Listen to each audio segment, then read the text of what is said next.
Mr. President, my question is to the Treasurer. Mr. Treasurer, GST distributions to the states are done in a perverse way, where efficient states are punished for their efficiency while fiscally slothful states are rewarded. You recently told this chamber GST distributions should instead be done on a per capita basis, but that timidity only half solves the problem. To properly align incentives, does the Treasurer agree GST should actually be distributed on the basis of where the GST is raised, allowing states that implement productivity reform to benefit from their good policy, and states that undermine their own productivity learn the hard way the consequences of bad policy? The Honourable Daniel Mookhey. I thank the member for his question. And it's such an important question because it goes to the nature of federal-state relations, which is, of course, got a long history, which is, of course, told in the book that we are publishing tonight, where you will see many treasurers in our history having many wars with the Commonwealth about precisely how we should divvy up the nation's money.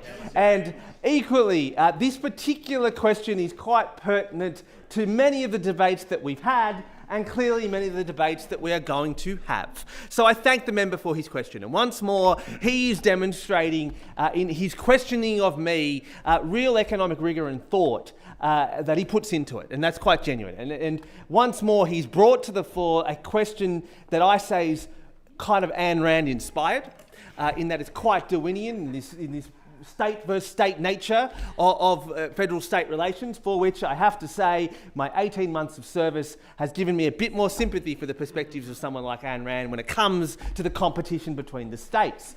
But nevertheless, I should point out that in reflecting in the 30 seconds that I've had on the question that he's given me, that I should just point out that either worryingly for me or for him, there's not much distance between our two positions.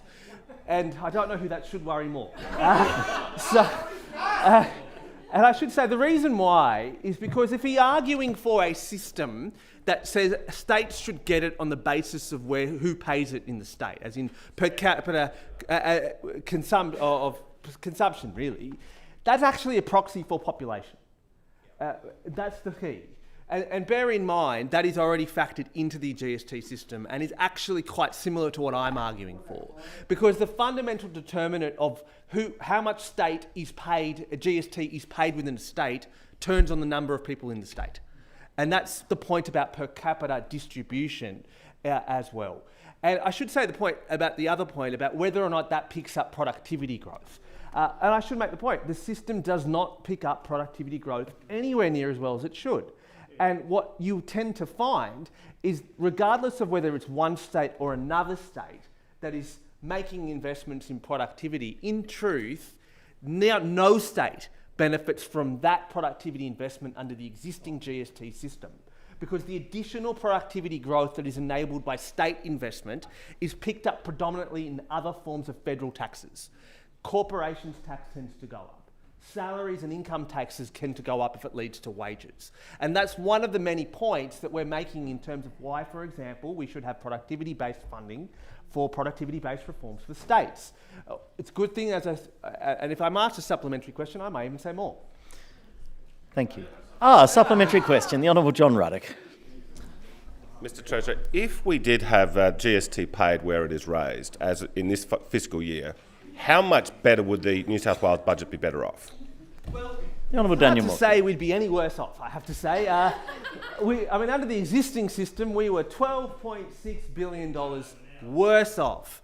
If you were to have a system, I'd have to take on precise detail the exact numbers, and I actually think it's a good task to get Treasury in its 200th year to look into.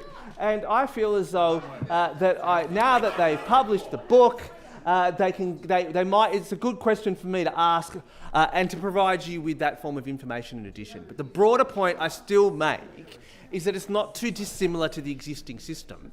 The existing system, the way it works, is that you take the nation's population, but you're factoring in the cost of service delivery, and then you're designing the cost of service delivery to determine the relative cost of services, and then you redistribute with that as a factor that is weighted.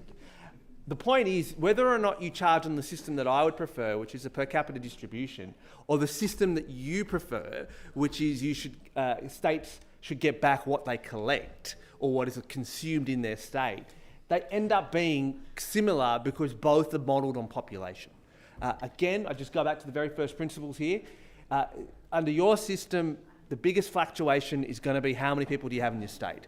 Under my system, basically you're picking the same system back up. But it's a good question. It's a good challenge for Treasury. They have 200 years of experience that they can bring to bear on this particular question, and I feel as though that it's a good challenge for them in their 200th odd year to do so.